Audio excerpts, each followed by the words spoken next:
All right, so I'm gonna get started. It's a couple minutes after. How many people do we have, Sean? Possibly 9. Participant list is 11, so there's 2 of us. Yeah, we have. Okay, perfect. All right, so hello everyone. My name is Valerie Todd. I'm one of the immigration student advisors here at the Bechtel International Center.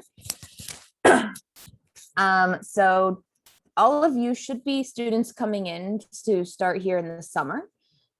So this is all about maintaining your legal status while you're in the US here at Stanford. So let me start here.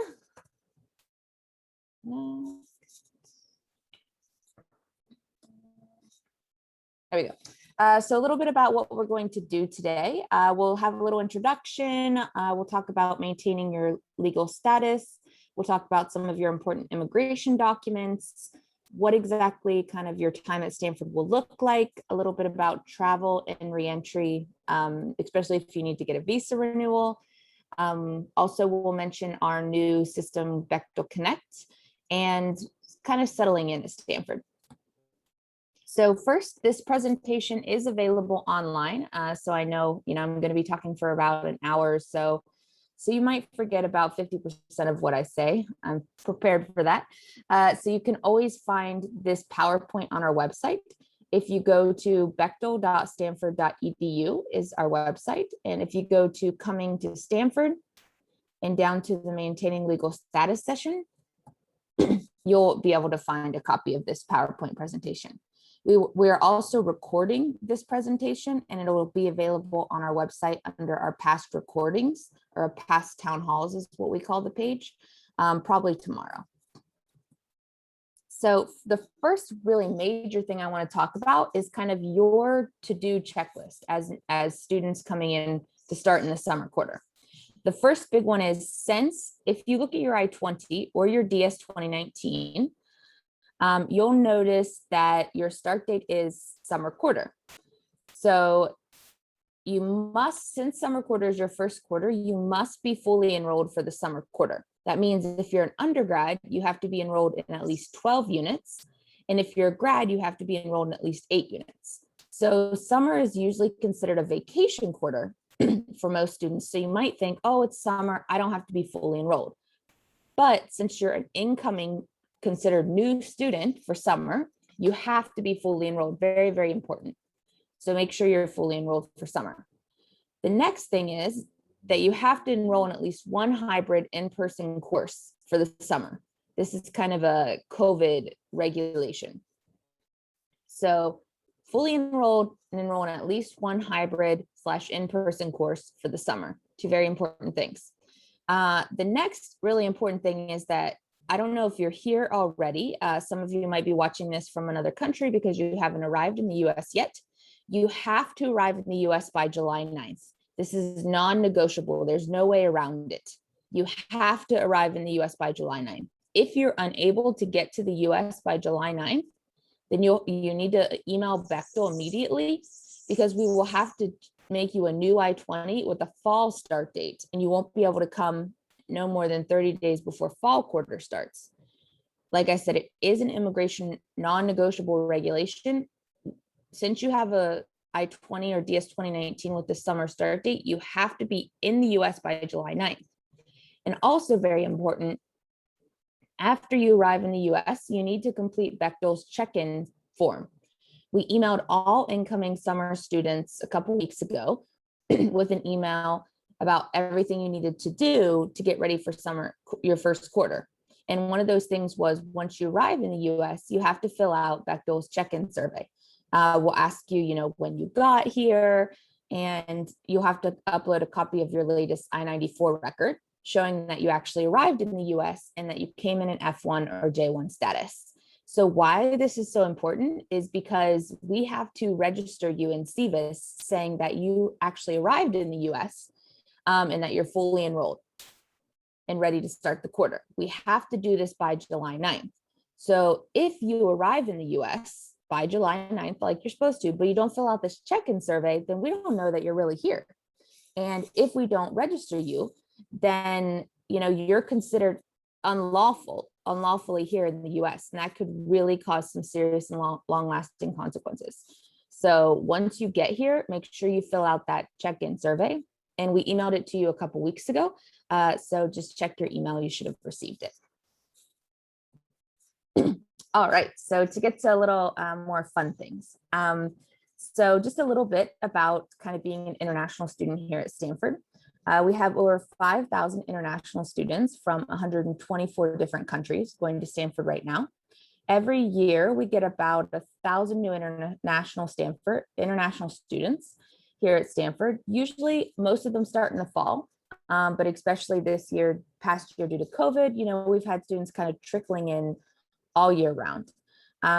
Sometimes, especially when you first get here, students want to know, how can I connect with other international students, other domestic students, people with the same interests as me. Especially, I know you might be here on campus, but campus is still, socially distanced. You might feel like you want to kind of find a way to make connections. A good way is by joining a student group.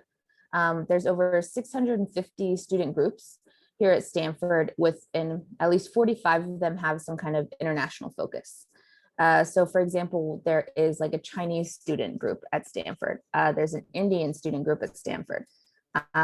There's also, non-international related groups, like I believe there's like a dancing group that goes dancing every so often. Can't remember. There's like a film group, I remember, that watches old films and things like that. So it's always worth, looking at, like joining one of these student groups. And I know that most things still have to be kind of online right now, but the student groups are doing, I know, some online get-togethers so you can meet other people. All right, so just to introduce you to Bechtel in general. So at the Bechtel International Center, once you do get to campus and once we are able to reopen, you'll notice that we are housed in like an old fraternity building. So when you enter our building, all the offices are actually on the second floor, but like I said, we're closed right now, and we probably will be until at least winter quarter.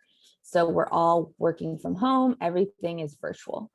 But you can still, easy to get a hold of us. One of the easiest ways is to email us to internationalstudents@stanford.edu. We do ask that please do not send repeated emails, just because the way our email system works is that if emails that came in the farthest away, so emails that came in, let's say last Monday, we get to first. Emails that came in today, would be last on the list. When you email us repeatedly, the emails get chained together. So if you email us today, asking if we got the email you sent yesterday, it's just going to keep bumping you up, and it's going to take us even longer to answer your email.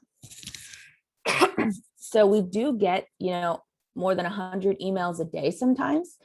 So it is, it does take us some time to answer emails.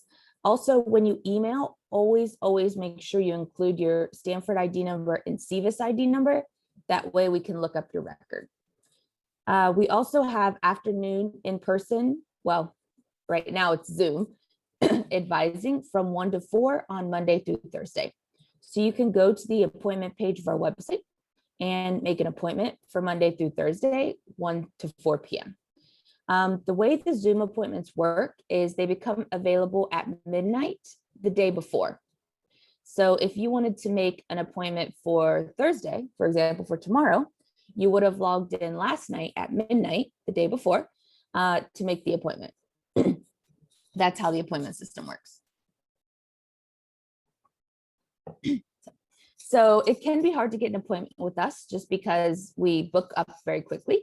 So what we've done is we have group advising 2 days a week where you can join the Zoom room and you don't need an appointment, but everybody, can hear you and everybody can see you. It's a group advising setting, but usually we can answer most questions that way unless it's, a super personal question or something like that.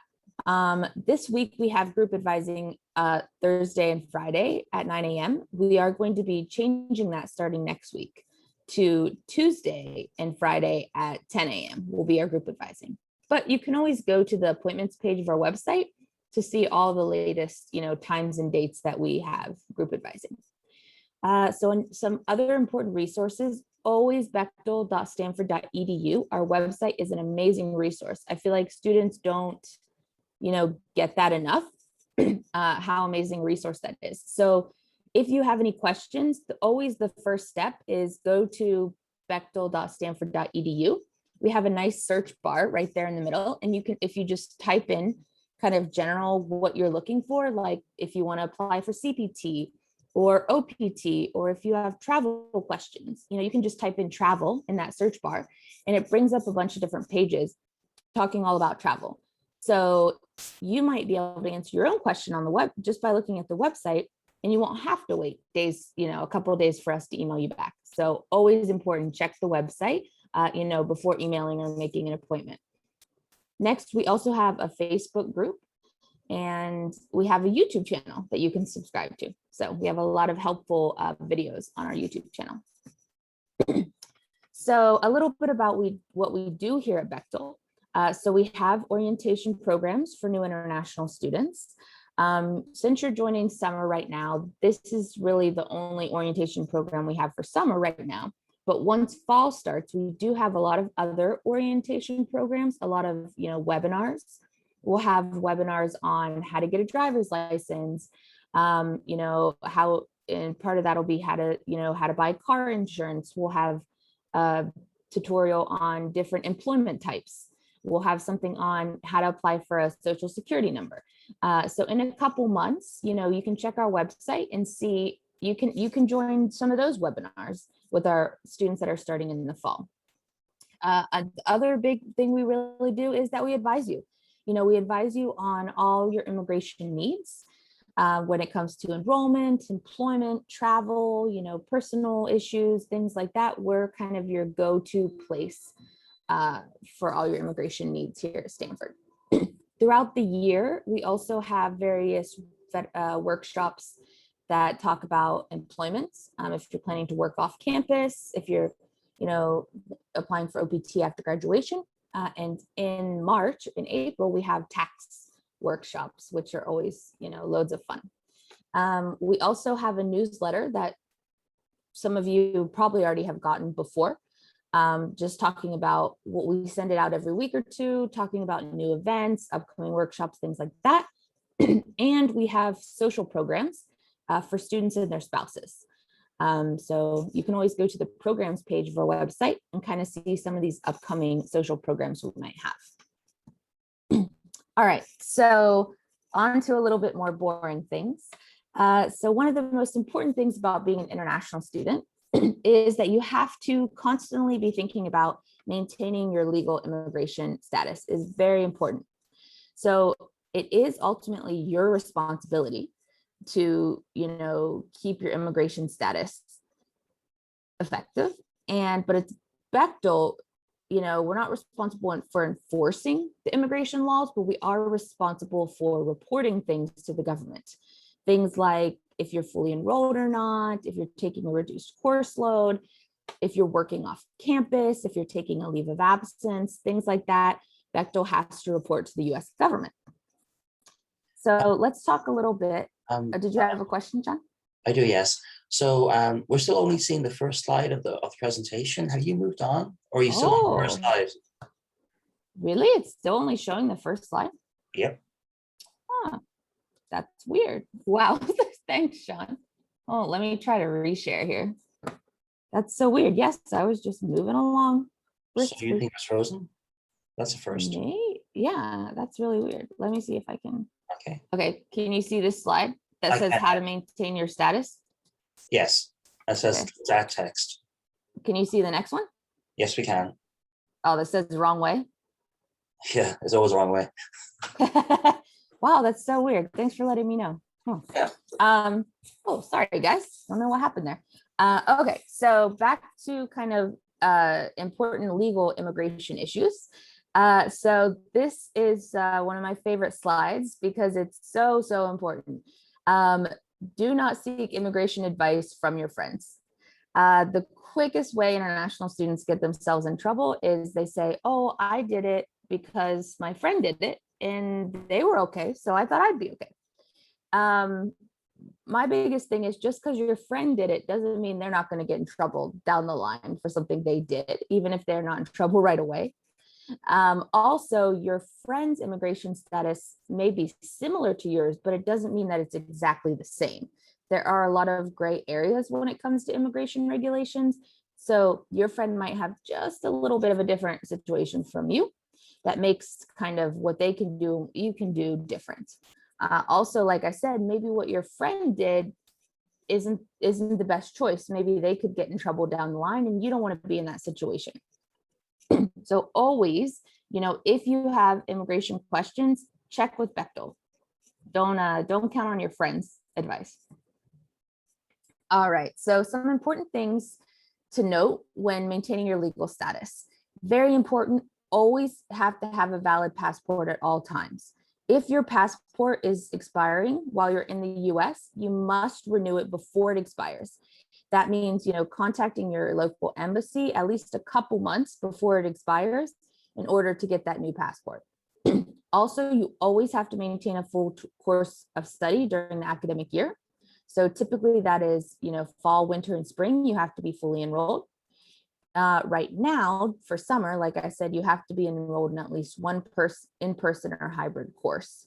So that kind of in-person or hybrid course thing will change once COVID, goes away or things go a little bit back to normal, but we'll keep you guys updated on that. Like I said, you have to report any major changes to the Bechtel International Center. We'll talk about what exactly those changes are in a minute. And you have to follow, this is a really big one, all on-campus and off-campus employment regulations. As an international student, you are limited on what kind of employment you can do, and often you need Bechtel's permission and a new I-20 or DS 2019 in order to do that work. We'll talk a little bit more about that as well. Also, you have to file a timely extension of your I-20 or DS 2019 if it's needed. And if for any J1 visa holders out there, you must maintain health insurance for yourself and your J2 dependents. So let's talk a little bit about those changes I was talking about. So anytime you have a major change, like on this list, you can see the slide changes, right, Sean? Yes, I can. Okay, perfect. So any of these kind of changes, you need to report to Bechtel.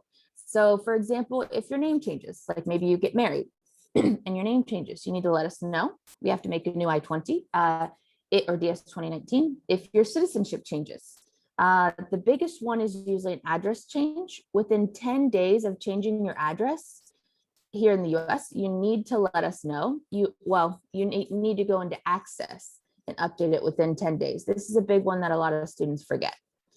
Also, if you change a degree level, if you came here as a master's, but you decide to change to a PhD, you need to let Bechtel know.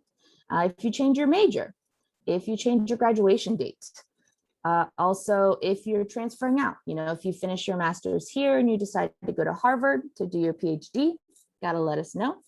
If your source of funding changes, or if you have stolen or lost travel documents, all these things, very important to let Bechtel know. All right, so let's a little bit more in depth about full-time enrollment. Like I said, full-time for graduates is 8 units. Full-time for undergrads is 12 units. During the academic year, so fall, winter, and spring, you always have to be fully enrolled. And for you guys, since summer is your first quarter, this summer, you have to be fully enrolled. As a student on an F1 or J1 status, you have to take at least one in-person or hybrid course this summer. So don't forget that as well. And let's see. Okay, so exceptions to full-time enrollment. There's only 2 exceptions that can let you go below full-time during the academic year. One is if it's your final quarter.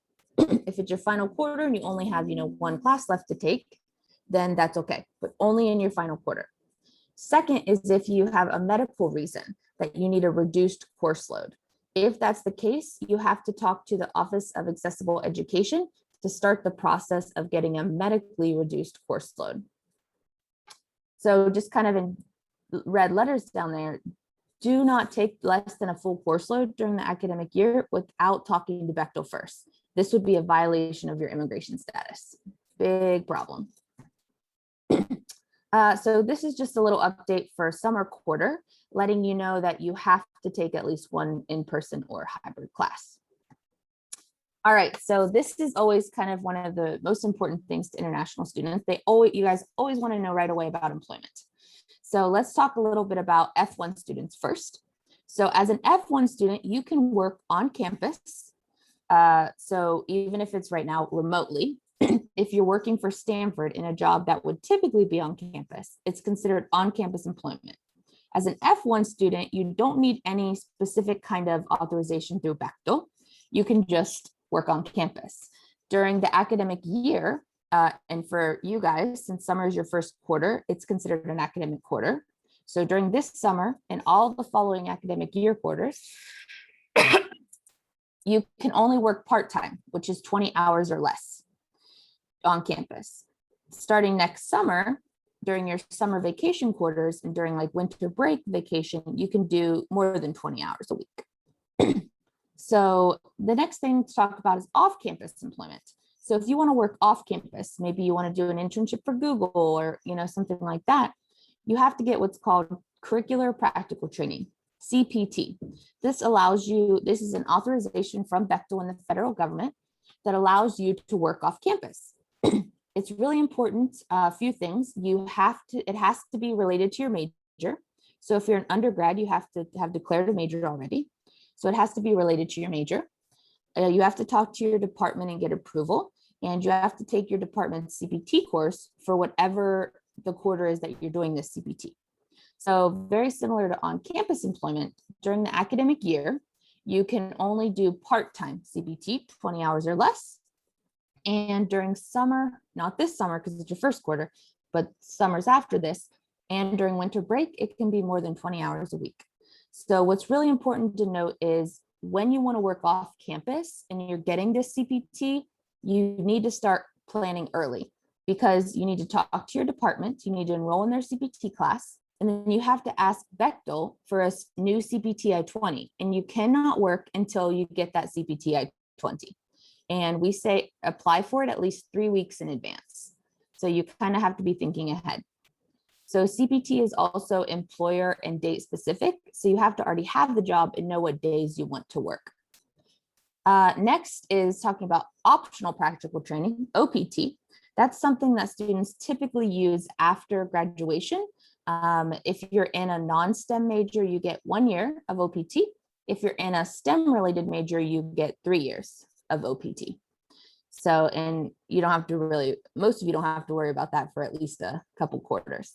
But we do have workshops on OPT, and the OPT page of our website is really informative. So for any J1 students that might be on here, J1 on-campus employment is a little different. Same concept, you can only work 20 hours during the academic year, and this summer, of course, since it's your first quarter. But during vacation and summer, you can work more than 20 hours typically. But the difference for J1 is you do need authorization from Bechtel.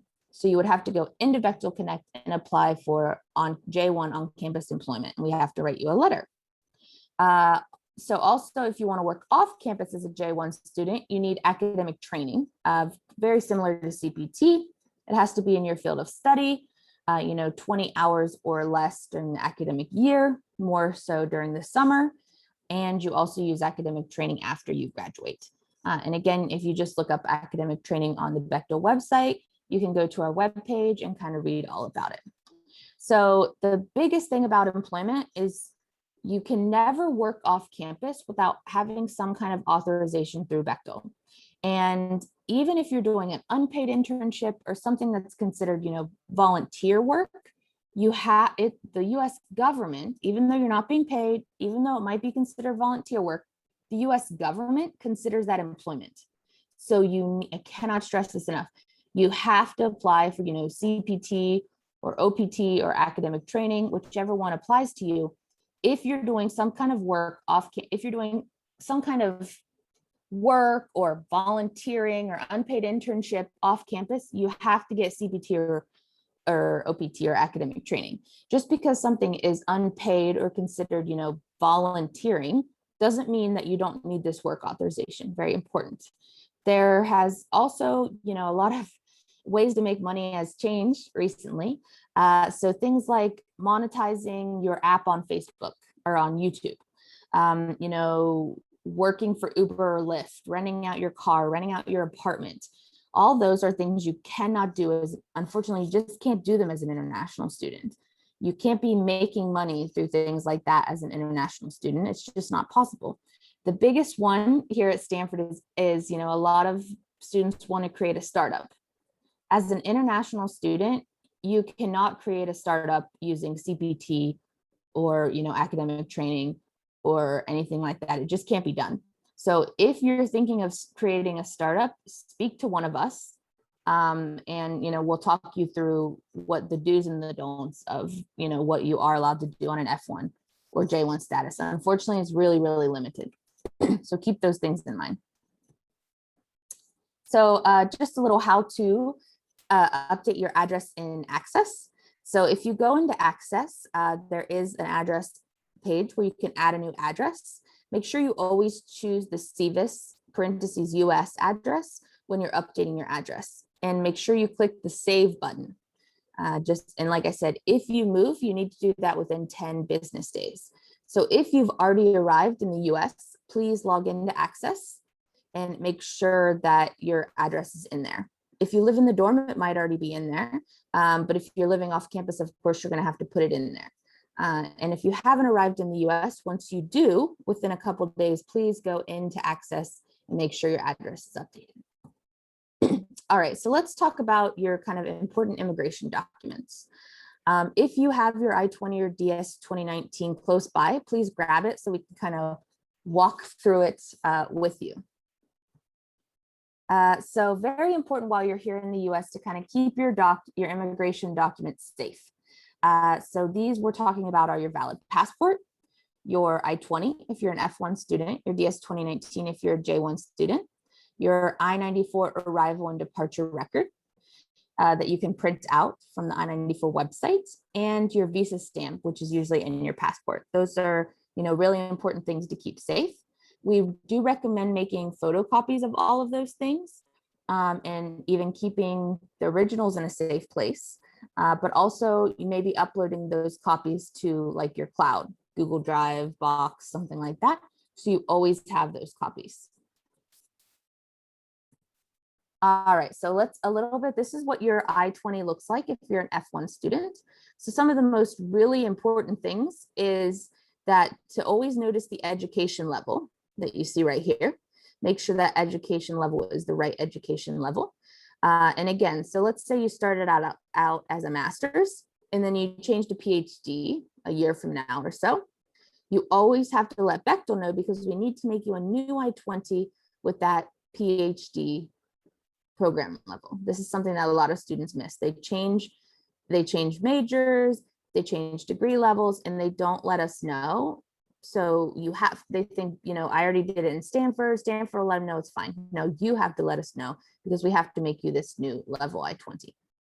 And another huge one is always notice the end date. It's kind of in the middle there, circled in red, of your I-20. You cannot let your I-20 end date expire before you graduate. So this just happened for a bunch of students a couple weeks ago. They had a June 13th end date on their I-20 and they weren't graduating yet. They needed an extension because they had some classes left to take, and some of them didn't tell us. So it took a long time to kind of hunt them down and say, what are you doing? You didn't apply for an extension.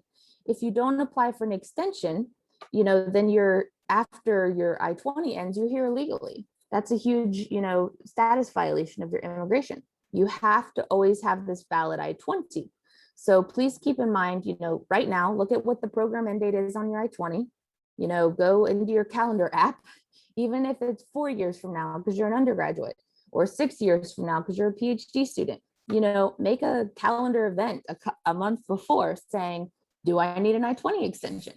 It's really important that you need to ask for an extension at least 1 month before your I-20 expires if you're not graduating. Very, very important. This is if you're a J1 student, you have a DS 2019. Very similar down here in the middle, you have a start and end date. Very important to keep track of that end date. And then right beside it, it tells what kind of level you are, student, doctorate, which is PhD. All right, so let's talk a little bit about what your visa probably looks like in your passport. If you're Canadian, you don't have a visa, so don't worry about this part. But for all other students, you did get a visa to come here to the US. Important parts to notice is the class of visa. There in the middle, it should say F1 if you're an F1 or J1 if you're a J1. Also important is that under entries, most people will have an M. It means multiple entries. It means you can enter the US and leave as many times as you want with this visa, as long as you do it before the expiration date. If you have an S, this might be the case for some of our Chinese students. It means that this visa is only good for one entry. So if you already entered the US, and even if the visa is good for 5 years, and you left the US and tried to get back in, it wouldn't work because it's only a single entry visa, but that's pretty rare. And another big one is the expiration date. So if if it expires next year and you're still in the US and you can stay in the US, this is the big one, you can stay in the US on an expired visa, no problem. It's just when you leave the US and need to get back in that you would have to renew the visa. It's kind of your ticket into the US. So for those of you who've already entered the US, or everyone else may be coming soon in the next coming weeks, when you enter the US, the Customs and Border official will most likely stamp your passport, and it'll say F1 DS or J1 DS, depending on if you're an F1 or J1 student. So after you entered the US, you need to make sure that when they stamped your passport, they wrote either F1 DS or J1 DS. Also, you have to check your I-94 record online. So if you go to this I-94 website right here, you can also Google I-94, and it's the first website that pops up. It'll ask for your passport number, where your citizenship is, things like that. And then you can get your most recent I-94. It'll look something like this, and you should print it off for your records. But you also have to upload it as part of the summer check-in I talked about earlier. So when you check your I-94, every time you enter the US, you should go to this I-94 site and check your I-94. Every time it should say either F1 or J1, depending on your visa type, and D/S, which means duration of status.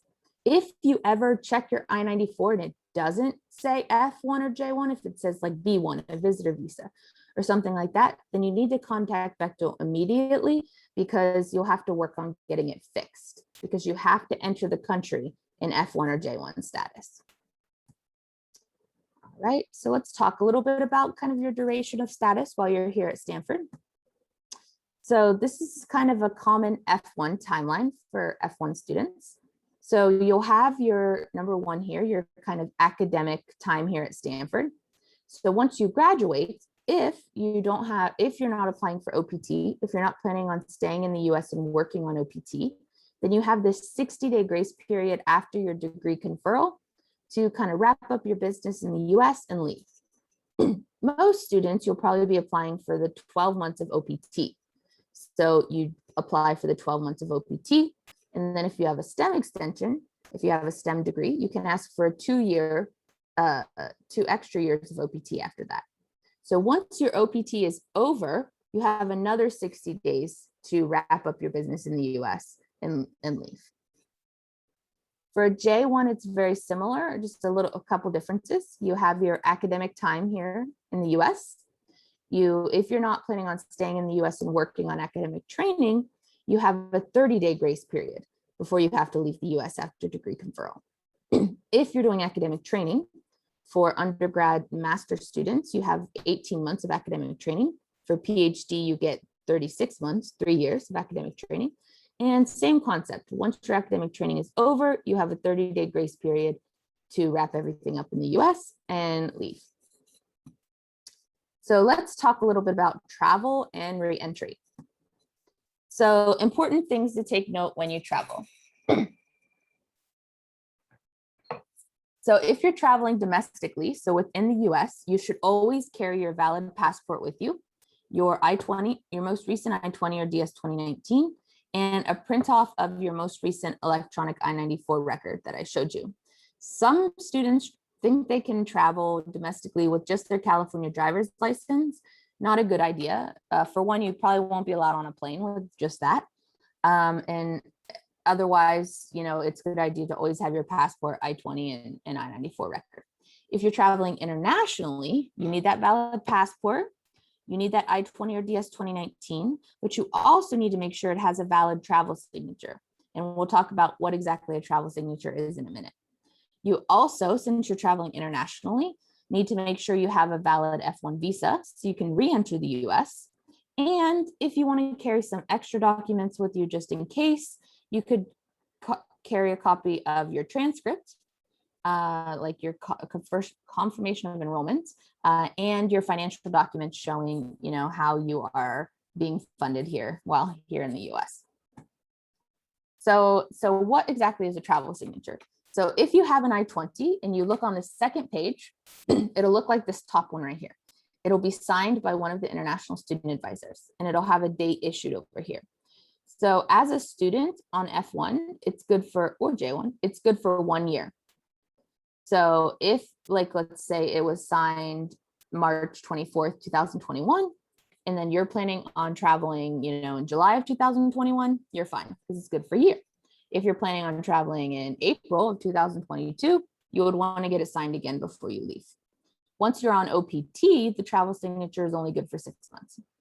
For DS 2019s, for J1 students, it looks a little different, but it's down in the right-hand corner. It's signed by us. And again, it's good for 1 year for J1 students. So what if you need to renew your visa while you're here in the US?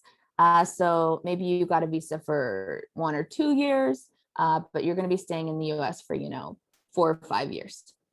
So you can never enter the US in anything but F or J status. So never come into the US on like a B tourist visa or anything like that, because it would automatically complete your F or J1 status, which would be a big problem. So you always need to come in an F or J status.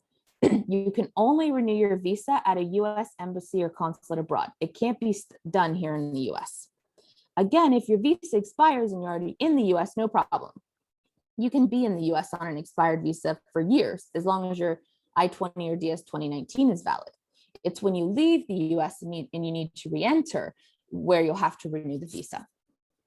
So let's see. A few things to be aware of is that the drinking age in the US is 21. And also marijuana is technically legal in California. It's a state-by-state issue, but as an international student, you are regulated by federal laws, and marijuana is illegal by federal laws. So if you were to get in trouble for marijuana or for alcohol, this can cause a really big problem when you go to renew your visa. They do something where they make you go through a panel of certified physicians to prove you don't have an addiction problem.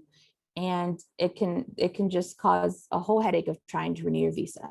So moral of the story is, don't get in trouble, be careful around alcohol and marijuana, and, be aware of how badly it can cause, problems with your visa if you get in trouble for these things. So just a little to review, big concepts. Never enter the US in any status other than your F or J1 status. Make sure your passport is valid for at least 6 months in advance at all times.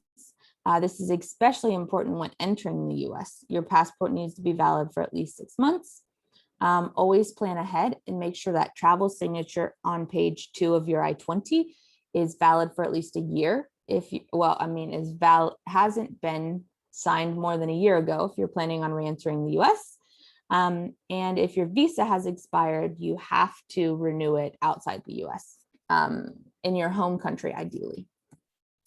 We're going to talk a little bit about Bechtel Connect. This is our new online system for requests. So if you need to request If you want to do CPT next summer because you have an internship, or if you need to request a new travel signature, or you need to request an extension, anything like that, you'll be using our new system that's called Bechtel Connect. And it is at bechtelconnect.stanford.edu. It's also, if you go to the Bechtel site, bechtel.stanford.edu, it's also right on our homepage. There's a link to Bechtel Connect. So it looks a little bit like this. There is a student side and an alumni side. So just like I mentioned, some things that you'll have to use Bechtel Connect for. Also, if you need a DMV letter to get a driver's license, or an SSN letter to get a social security number, all these things are done through Bechtel Connect. Just a little note, whenever you're requesting certain things, you'll need department approval. So if you're requesting an extension or CPT, there is an approver section where you have to choose someone from your department. For these type of requests, your department has to approve it. And then after they do, you have to go back into Bechtel Connect and actually hit the submit button. So it's very important because a lot of students don't realize that after their advisor approves it, you have to actually go back into the Bechtel Connect system and hit submit, or it's never actually submitted and we don't know it exists. And I guess one thing I'd like to note about the ITIN, which is for tax verification, the DMV and the SSN letter request, is that, especially if you're new students, we can only write letters for you if you have an active SEVIS record. That means that you've arrived in the United States and that we've activated your record. Activation happens automatically, but only after 30 days after your program start date. It's what we do to verify that everyone's arrived in a timely fashion and to inform the US government that your status is now active and alive. It's not still initial. The DMV and the Social Security Office also require to see the validation as well in their respective systems. So that's why we ask students, and it's noted on the forms anyway, but it's not unusual for students to maybe not see that or not think it's relevant and submit the request anyway. And then unfortunately we have to, deliver some bad news to those students and say, unfortunately, we can't process your request today. Please wait until 30 days after your program start date. So for some students starting in mid-July, then maybe mid-August might be the earliest date you can actually apply for these type of letters from us, and then apply them with the individual agencies who you want to get that service from. It's just something that only affects brand new students. So sorry about that. No problem. It's all very good and pertinent information, Sean. So back to Bechtel Connect.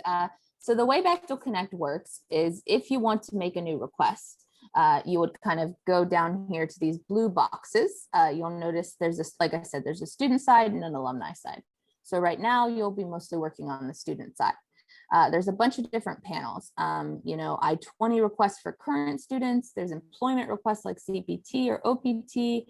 There's request letters and reprints, like Sean was talking about, if you need an SSN letter or a DMV letter.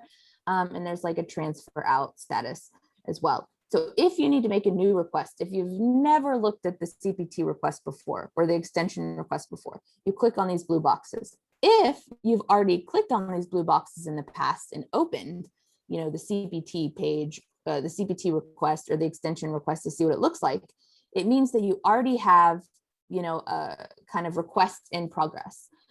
So we're having like an issue with the new system where every time students go in to look at the request, it creates a new request. So when we go in and try to actually see which one you submitted, we're flooded with all these different ones because you clicked on it so many times. So if you've already clicked on something and already see, if you already clicked on the CPT requests in the past to see what it looked like, then you can just go to the red button right here where it says check requests, continue my request in progress, and kind of continue it from there. So that's really important. There we go. So a little bit about life at Stanford. This is our mascot, the Stanford tree. Once we actually get back on campus, you'll kind of see him running around at football games and rallies and things like that. So a little bit about Stanford's honor code. So every university pretty much has an honor code where they talk about, what Stanford expects of you academically and even personally, like your behaviors. So some international students don't realize, how different citing work or doing work can be here in the US from their home country. There are things like plagiarism, unpermitted collaboration, things that might be considered cheating here in the US that aren't considered cheating in your home country. So it's always important to read up on Stanford's honor code. Professors often talk about it maybe the first day they mention a little bit about the honor code. It might be in your syllabus a little bit. So it's really important to pay attention to this honor code, because if you get in trouble for plagiarism or cheating, it might cause you to be suspended, which can mean you have to leave the US and kind of take a leave of absence for immigration purposes, and can really cause a lot of problems for you. So it's really important to, view this honor code. And like I said, it's not just academics, there's also behavioral things on the honor code. Stanford expects you to generally be a good person, so just read up on that honor code. And it's not just taking a leave of absence for like 1 or 2 quarters or maybe a year. They may decide, if it's a very egregious offense, to actually terminate your complete record at Stanford, and you'll no longer be considered a student, and you'll always have the United States anyway, but that might be an issue for you if you want to reapply to another university in America, if you didn't have to disclose that you were discontinued from your program at Stanford. Very true. So honor code, very important, read up on that. Next is we'll talk about the SSN, Social Security number, and ITIN. So every student has to file taxes here in the US. Even if you're not getting any money from Stanford or you're not doing employment, you need to file some kind of tax document every year. Tax season is around March and April. So if you are working on campus or off campus, if you're working at all and getting paid, then you need to apply for a Social Security number called an SSN.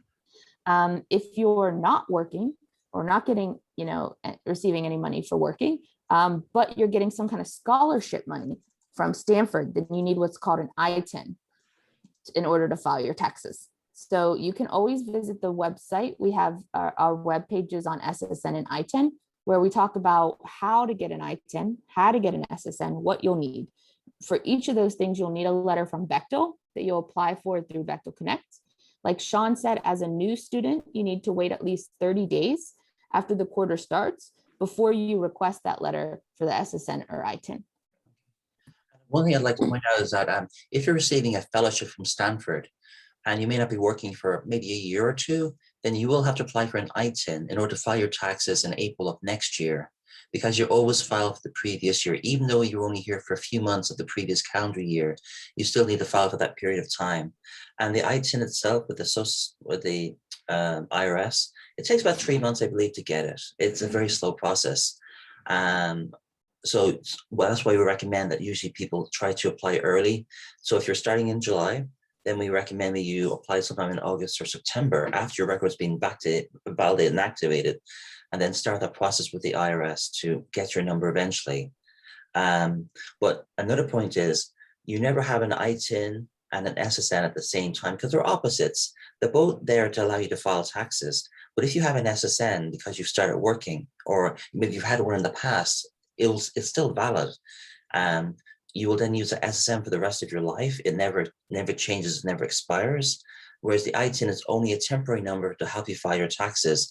And if you could receive an ITIN and you later start working, then you apply for an SSN, then there's a certain process you follow in order to send a letter, I believe, to the IRS, so therefore they can merge both of your tax files into one. They'll cancel the ITIN number and they'll transfer all your tax records over to your SSN record. Just something to think of, because everyone gets an SSN eventually, but unfortunately, a lot of people are not eligible because they're not working initially, but they do work eventually. And all this information can be found on the SSN page or the ITIN of our page of our website, if you need to look up that later. Another big one is a California driver's license. So California does not recognize international driver's licenses. So if you're going to be driving while here in the US, you need to get a California driver's license. If you have a driver's license from another US state, you need to get a California driver's license. So the big things are, you will need a letter from Bechtel, kind of saying that you're a student and certifying your address. Again, you'll need to wait at least 30 days so we can certify you in the SEVA system. And then you go into Bechtel Connect and ask for a DMV letter, stands for Department of Motor Vehicles. Again, you can see all the requirements and everything on the driver's license page of our website.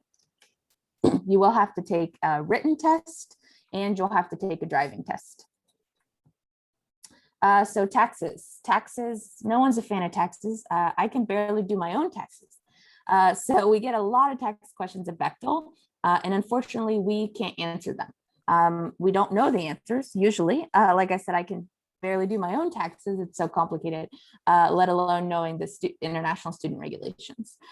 Fortunately, we do have a tax page of our website that a tax advisor helped us put together that has a lot of answers on there if you want to visit it. We also, every year, taxes are due April 15th, typically.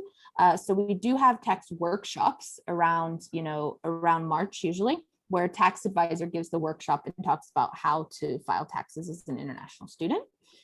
We also, Stanford offers something called Glacier Tax Prep, which is an online, tool that helps you walk you through how to file your taxes. And we usually send out the link to that around March or February so that you can file your taxes. So just keep that in mind. Like Sean was saying, if you need an SSN or an I-10, which pretty much everyone does to file your taxes, then you should be starting planning that early, because it can take quite some time to get the SSN or I-10, especially right now due to COVID, to get an appointment. I guess another thing is, so the I-10 takes about 3 months to get from the IRS, and you're eligible once you have a valid active CVIS record, which is happens a month after your arrival in the United States, after your program has actually started. But for the SSN, your eligibility for that is determined not just by your arrival in the United States and after 30 days, but also the start date of the on-campus job, which is the most common way that people get their SSN. So if your job starts in September 1st and you're starting in mid-July, then you could probably apply for your SSN letter from us 30 days after your program start date, with a start date of no less than 30 days into the future, which would be September 1st. And then you can then apply with the local Social Security office for your SSN, and then you'll get your SSN in the post within about 2 weeks. And then that number is yours for the rest of your life, and you want to keep it safe and secure. Most people are told, I guess, or they're recommended to keep that number somewhere in a safety deposit box. You wouldn't want to be traveling with it in case your wallet is stolen, because once people have that number and your name, then it's quite easy for them to perform identity theft on you. And it does happen quite a bit, unfortunately. So sorry about that. So kind of the final thing to mention is we're always all about safety here at Stanford. So like Sean was saying, make sure you always keep all your documents safe. Please also be aware of a lot of phone scams and email scams, where you'll get a phone call from someone claiming to be the IRS, the Internal Revenue Service that does taxes, or maybe claiming to be the Department of Homeland Security or the police, or even PG&E, which is the electric company. We've had students get scam phone calls from them. Those kind of people, the FBI, the Department of Homeland Security, the Internal Revenue Service that does taxes will never call you. They just won't. It's not how it works. So if you get any kind of call like that, especially if they're asking for your passport number, or asking you to buy gift cards or wire money, that's always a scam. Like, do not fall for that. That's really important, the scams, and you should always report those to the police if you get a scam. The other big thing is, just learn your area so that you know safety, especially once we're all back on campus. If you're biking, there's a lot of biking rules here on campus. You'll notice a lot of biking lanes, things like that. If you're driving, be aware of the cyclist, kind of know how bicycle lanes work. Things like that. If you're taking public transportation, just always be aware of your safety and get to know your area. You can always reach out to kind of campus academic and administrative departments if you're worried about safety issues or have questions. The cultural centers, the student-run organizations, things like that are always kind of an asset to you.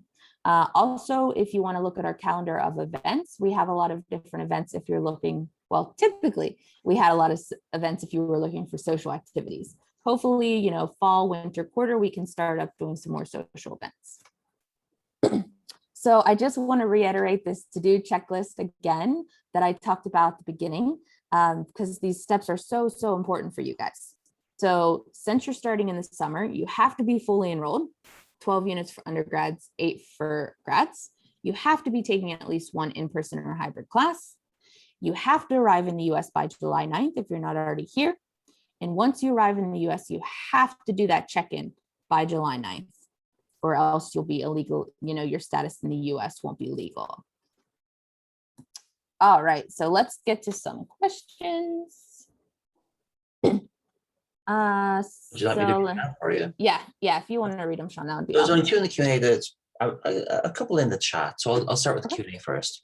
Mhm. I'm applying for a Fulbright program, and it has indicated that it will require about 2 weeks from the start date of the program to validate my visa. The program administrators have asked if the CEVIS requirements might be waived if the Fulbright program is my visa sponsor. Would you have any insight on this? Thank you.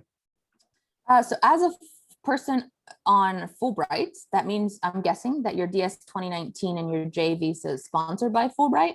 So everything you do, you won't really come to Bechtel for any advice, because we're not allowed to give you advice. You have to get all of your advice and things from Fulbright. So if you need an SSN letter or a DMV letter, things like that, you need to get it from Fulbright. Yeah. Also, if you want a simple travel signature, we can't even do that for you because we don't have access to your immigration record. You are a student at Stanford and you're an international student as well, but Stanford is not your immigration sponsor. We might be in the future, but not right now. Yeah, so unfortunately, all your questions, all your needs, you'll have to contact Fulbright. And being a J1 student at Stanford, if you're our J1 student, we would tell you for any on-campus work, prior to you starting that on-campus job, we have to authorize it, we have to validate it, we have to give you permission to do it. You'd have to contact Fulbright if they have a similar requirement as well, and a similar process for you to follow. And generally, I believe on your DS 2019 in the center is someone's name, and to the right of that perhaps is their phone number, probably New York or somewhere. So if you want to contact them, if you don't know who to contact, about basic information about local, sometimes in a pre-pandemic environment, they might have local workshops you can attend as a Fulbright winner, or you can meet other Fulbright folk and learn more about the Fulbright program and how you can get services from them as well. So that's it. Will I read the next question? Yes, please. Excellent. Okay. Is this the latest guidance for arrival to the United States with regards to quarantine? I found this on the Bechtel website, but it still says 10 days. And it's a link to the House website. Yes. So anything to do with quarantine, you will have to contact the Vaden Health Center for questions. And of course, the Vaden Health Center, I know, has a lot of information right on their main page, because we don't know the latest of what Stanford is requiring. Things are changing so fast, and always just check the Vaden Health Center to see what the quarantine requirements are. Okay, thank you. Hi, I did not receive Bechtel's check-in form in my standard, sorry, I'll repeat again. Hi, I did not receive Bechtel's check-in form in my Stanford email or Gmail. How may I receive this and upload my I-94, please?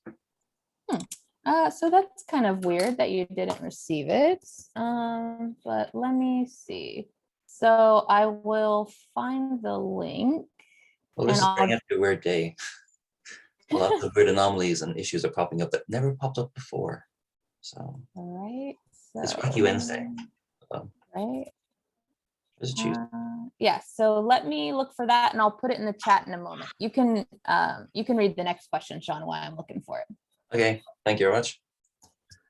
Done. So now we'll go to the chat. There's some questions in chat, I believe. I'm a Canadian, mistakenly answered that I have an F1 visa because of the stamp in my passport that says F1, and I'm no longer able to go back on the survey. It's now asking me which embassy issued my visa. I can't go backwards on the survey. How do I fix this? Thank you. I'm guessing you mean the survey we sent out just of where you got your visa and if you got a visa appointment. I mean, what did you say, Sean? A visa disappointment. Yeah, that survey is not that big of a deal. So if you put the wrong embassy or if it changed or something like that, not that big of a deal. You don't have to go back in and do the survey. There's a basic question about do like F2 dependents have to file taxes as well? Yes. Well, I mean, it depends on if F2 students can't work, but if they happen to be going to school and got some kind of scholarship money, they would have to do taxes. Even as an F2, it kind of depends. If they are your dependent, if you're filing taxes together like a married couple and they're considered your dependent, then they just go on your taxes. If they're not considered your dependent, then they would have to do kind of their own taxes. But since they're not working or anything, it's just a really simple form. And what you could do as well. So this is June, I believe, isn't it? It's still June. So we just held a few tax webinars in the last few months for this tax for people filing for all of last year. Those recordings might still be accessible from a website. So before they're taken down, if you want to look at those, maybe just look at the recording. There's probably 2 recordings, one on federal, one on state. Have a look at both because it will inform you about what you might need to do next year for both you and your family to be tax compliant with the US government and also with the state of California as well. Because I don't know if the regulations are going to change that much. The structure is pretty much the same. But basically, if you're arriving in the United States this month, you'll be filing from this month until December 31st next year, before April of like next year. So just so you can kind of have a better idea of the landscape ahead of you in terms of pre-planning, because people do wait sometimes until April to apply for their ITIN, and then they might have a complex tax filing because they might need to do both at the same time. But Gary Engler, the CPA, has seen all this before, and he's given the same information for years. So if you want to look at those recordings today, that'd be helpful. All right. And so I just put in the website, I just put in the chat the link to the check-in form. I know one student was asking about that. So just click on that link. And if you're here in the US, upload your latest I-94. I know the student, so the Canadian student that was asking about mistakenly answering that you have an F1 visa. Oh, it's the check-in survey. So if you just click the check-in, if you just click this link again and fill out the survey again, we'll notice that it's a duplicate and we'll work around it. So just fill it out again. I'm just going through a lot of some of the questions are based on the fact that if you just read those sections of our website, they'll quickly answer any and all your questions. And not just that, they'll also tell you procedure to process things in the future as well, like overcoming certain checklist items. And then once you have completed all those, then you're able to complete the request then. Some DMV, some ITIN, some SSN questions. Do people have any new questions that they want to place in the chat or the Q&A? It's up to I see someone asked about, do we offer support and resources to F2s? Of course, they're your dependents. I mean, they don't really need that much support because they're not working or anything like that. But, you know, if their I-20 needs a travel signature, things like that, you know, they can always come in and get a travel signature from us. Also, normally, if the building was open, there'd be physical social groups meeting from time to time. You can also sign up right now for online newsletters to be informed about what these Zoom groups might be in the short term, and later on how they can meet up in person once things relax and some of these activities are then permitted in person, because it's a continuing thing, but there is a large support structure for family members, especially for families with young children as well. They kind of have a whole, they have a great set of volunteers who donate their time to run yoga, dance, social events like hiking, outdoor pursuits, or also to celebrate national holidays as well. So if you're coming from a certain culture and you'd like to, there's a certain cultural series of events that you'd like to participate in, chances are there's a student group at Stanford, or there's a series of spouses who have come together to form a group. And my colleague Ragnar Kyler, who's accessible through our website, might be able to tell you about some of those programs as well, because some of them can be quite new and some of them are extremely popular as well. So, but also if you go to the, I think I posted a link in the chat earlier to our social events page, basically, and how to spouses in the practical matters section for spouses and family members, how they can get more involved in the Stanford community. And also if they don't live at Stanford, but they live in Menlo Park, Redwood City, there are probably local groups in your area which you can join as well. I see a student just asking if they submitted the summer check-in form, is there any confirmation email or something like that? I don't believe there is. I don't think the Qualtrics form sends some kind of like, yay, you filled me out form. So there's nothing, there's no confirmation or anything like that. Okay. And a question in the chat, are the recordings of the various fall webinars available at the moment as well? Thanks. So you would be able to see recordings from last fall because we haven't done this fall yet. But if you were like, couldn't wait for these, then you can go on the like past webinar recordings page of our website and see ones from last fall if you really wanted to watch them. Yeah. Also, I know that maybe they're removed now, but usually on the Coming to Stanford section of our website, you can click either grad or undergrad, and then there might be some, but bear in mind that these webinars, if they're still listed there, might be old information. Sometimes after a period of time, we tend to take them down because we can no longer verify that all the information in those webinars is still accurate and correct because of the pace of progress. Some of the links may be wrong. Some of the information may be clearly wrong. We don't want to misguide people either. I see a question saying, you said something about we're not allowed to make rent income while in the US. So if I have a house I'm renting while away, I'm not allowed to rent it. Unfortunately, you're right. Yeah, you can't you can't make your apartment an Airbnb while you're gone and rent it and make money. That's just, you're not allowed as an international student. You can't rent your car, things like that. You can't do, unfortunately. Yeah. All right, anything else? I believe there's a further follow-up question, even if it's abroad and not in the US for the rent. Right, as an F1 student, you shouldn't be getting any money for the rent for an apartment in the US. But what if the house is outside the US? So that's a really gray area. I mean, you might want to talk to a lawyer about it just to make sure it won't affect your status. Honestly, it's kind of hard to give advice on that because it's just a gray area. Conservatively, we would say don't do it. But again, a very gray area you might want to talk to a lawyer about. I know the traditional way of looking at things is if you're physically located in the United States, admitted as an F1 student, and if you were maybe running a business while you're in the United States and an international business, or like running a series of apartments, then you're physically here as a student doing that work while in the United States. And that's a problem for you. If you're overseas, that's not a problem because immigration regulations at that point don't apply to you while you're overseas.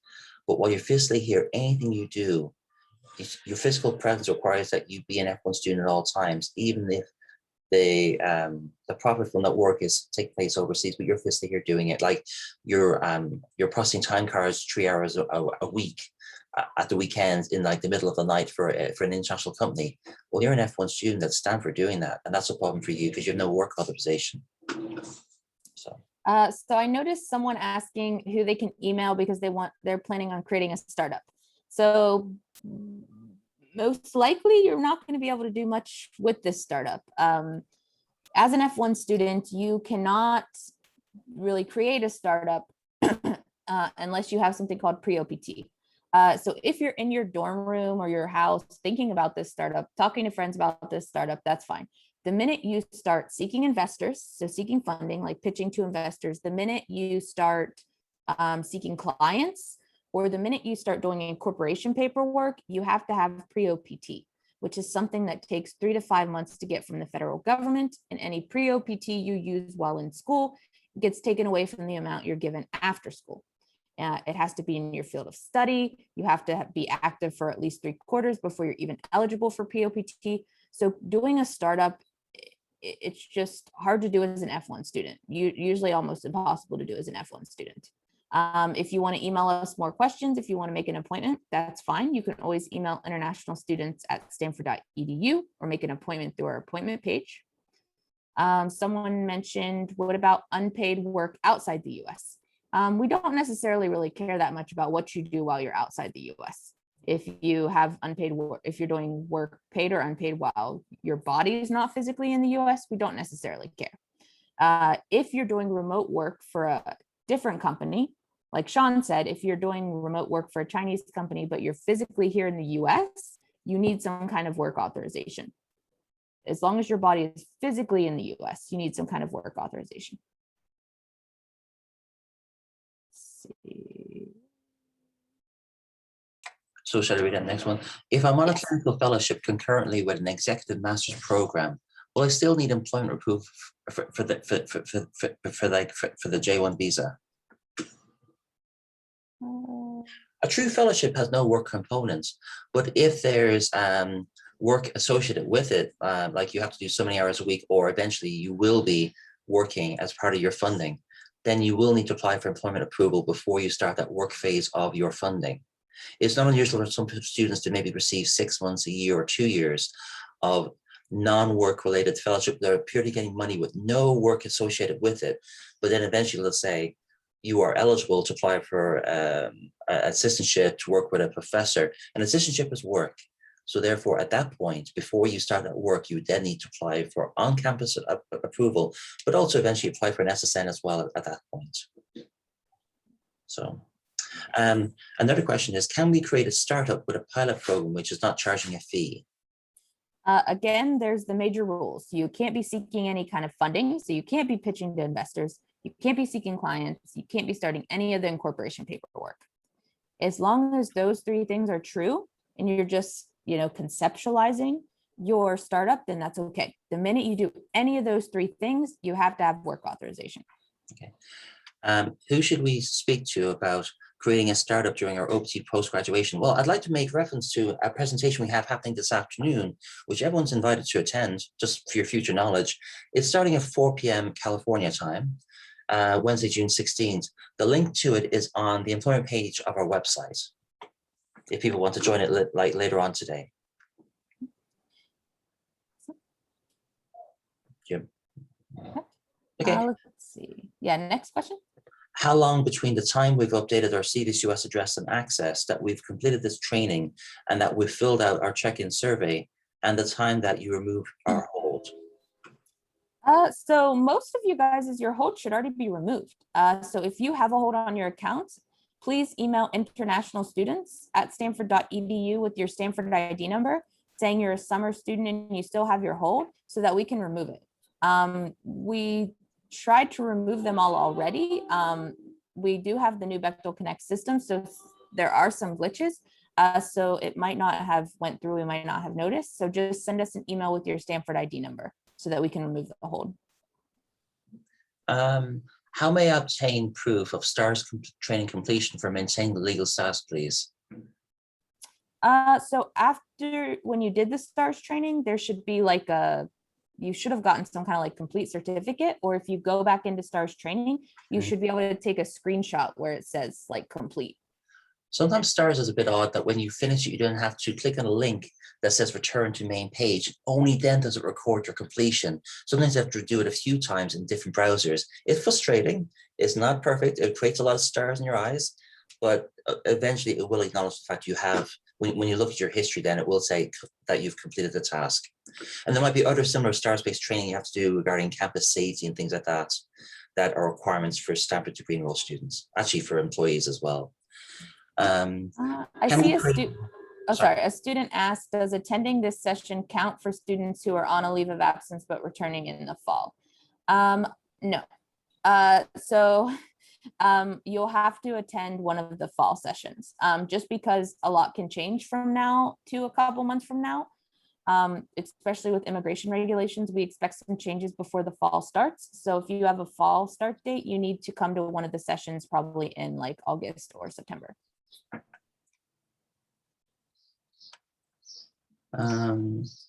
Well, there's one for the OPT workshop this afternoon, but basically, can we create a startup post-graduation during OPT? Absolutely.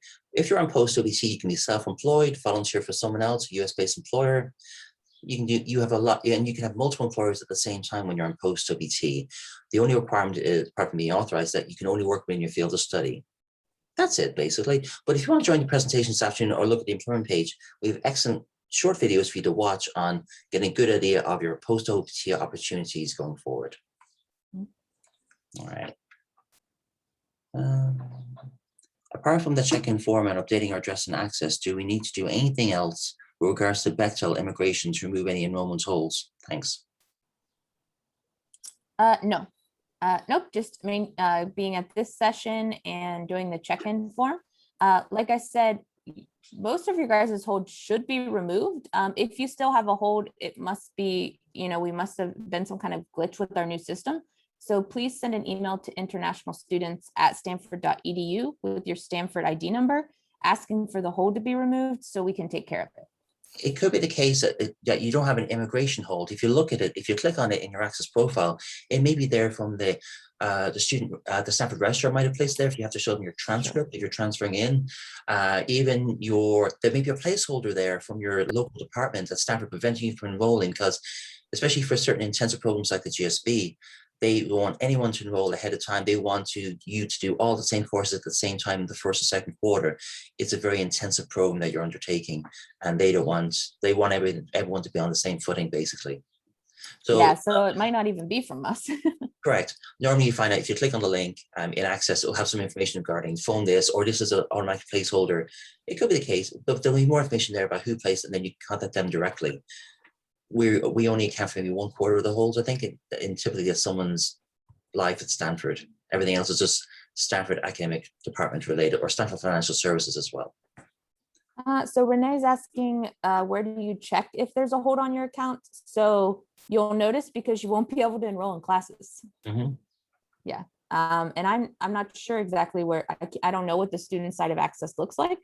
So I'm not sure exactly where you see the hold, but it should be very noticeable, because the minute you try to enroll in classes, like a window will come up saying like you can't because you have this hold from, because you need to do CVIS, or because you need to meet with an advisor from your department or something like that. And it might appear on your to-do list. It would be like the hold we That's mentioned. true. You click on it, and usually it's a hyperlink, it takes you another page. Sometimes it's even date, you have to check when it's date and maybe do certain surveys, upload certain vaccination proofs as well before they allow you to enroll in classes, or avail of Stanford services, which is what they're really doing. That's the hold they have over you. They want you to do something, so they have a hold until you do it. Then you won't be able to continue your actual degree and make progress. So it's a very powerful tool they have, and they like it. All right, we're almost done. Any last minute questions, guys? Please type them in the chat function. So it was nice kind of virtually at least getting to talk to you guys. Hopefully I'll be able to meet you all in person, winter quarter at least. Yeah. So, and I hope you guys are, if you're already in the US, that you're enjoying your time, and hopefully we'll all be able to get back to campus soon. So there's one final question. Access indicates no holds, but I got the message saying you do not have access to enrollment at this time. That may be because you don't have an active degree plan. That could be controlled by your department. Again, there's another way for them to restrict who can enroll in classes. They don't want you to enroll prematurely in the wrong series of classes. Sometimes you have to meet with your academic advisor, maybe by Zoom, to talk about your academic training plan or academic courses that you plan to take. Especially if you're here for 1 or 2 years, they want to make sure you have a satisfactory plan of courses you plan to take, that you can then achieve what you hope to do at the end of your degree. Because there's if you see that, I would start with your department, and if they don't know why, then you would have to put in like a help IT ticket, because it's not us. It must be something else in your account. Yeah. Sometimes there's so many people processing the same paperwork at the same time that there might be a backlog built up in the registrar. So there might be 100 applications they have to go through, all with the same thing, and they cannot just automatically authenticate. They have to go through each one in turn and make sure that it's like it's okay. I think that's it. But it's a very common thing to happen this time of year. Extremely common, sadly. All right, guys. So I think that is it for the Maintaining Legal Status session. Again, check back in a couple months in August and September, and we'll be late August, early September. Check back to our website, and you can join some of the webinars on things like OPT, getting a social security number, getting a driver's license. We'll have all of those in a couple months. Or again, you could watch the ones from last year if you really wanted to as well. So, all right. Well, thank you very much. Have a good day, guys. Thank you. Bye. Bye-bye. I'll stop the recording now.